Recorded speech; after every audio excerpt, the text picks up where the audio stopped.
Hello, I'm Father Anthony Gramlich of the Marian Fathers of the Immaculate Conception. Welcome to Jubilee Journey Through Lent.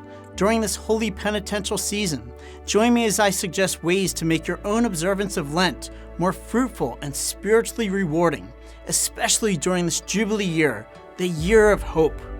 We're just past the midway point of Lent, marked last Sunday as Laetare Sunday. As in Advent, we had Gaudete Sunday.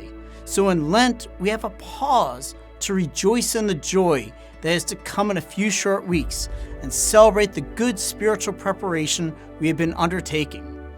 In the last two episodes, I talked about making good Lenten resolutions to practice the three pillars: prayer, fasting, and almsgiving. And I suggested that a good way to express the love for our neighbor is to perform one of the corporal works of mercy. I like now to talk about the spiritual works of mercy. Think of these as preventative medicine for poverty of the spirit. There are 7.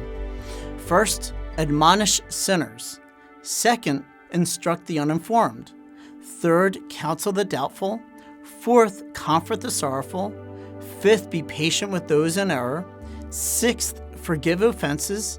Seventh, pray for the living and the dead. Let's look at the first 4. Think of admonish sinners as tough love. It's perhaps one of the hardest to practice. Imagine telling someone like that, "Hey, I think you are doing something wrong.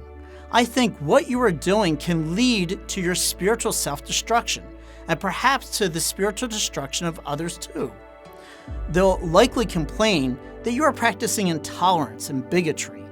Yet it is to people like this that we are called to speak the truth and love, as St. Paul put it, with both courage and compassion. St. Faustina set an excellent example. In her convent in Poland, she sometimes discerned the call of the Spirit to admonish even older and more educated sisters for their sins of malicious gossip. Some of them, in the end, grudgingly respected her for it. Instruct the uninformed means accepting our God-given responsibility to be the primary source of religious education and formation for our children.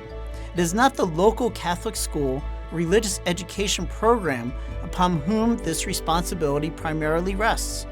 Rather, as the Catechism of the Catholic Church states, parents have the first responsibility for the education of their children, and parents are told that through the grace of matrimony, they receive the responsibility and privilege of evangelizing their children.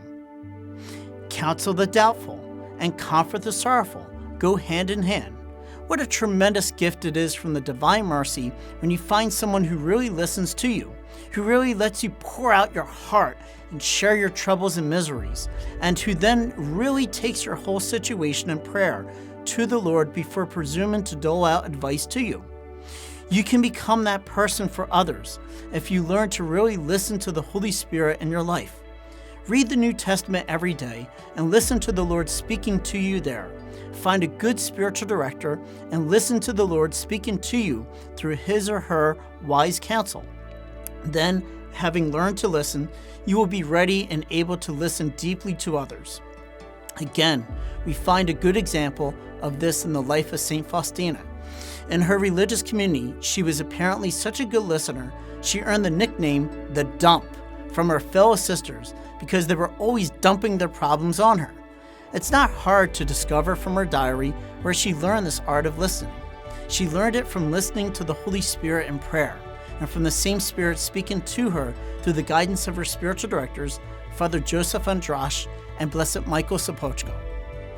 Next time, we'll look at the remaining spiritual works of mercy.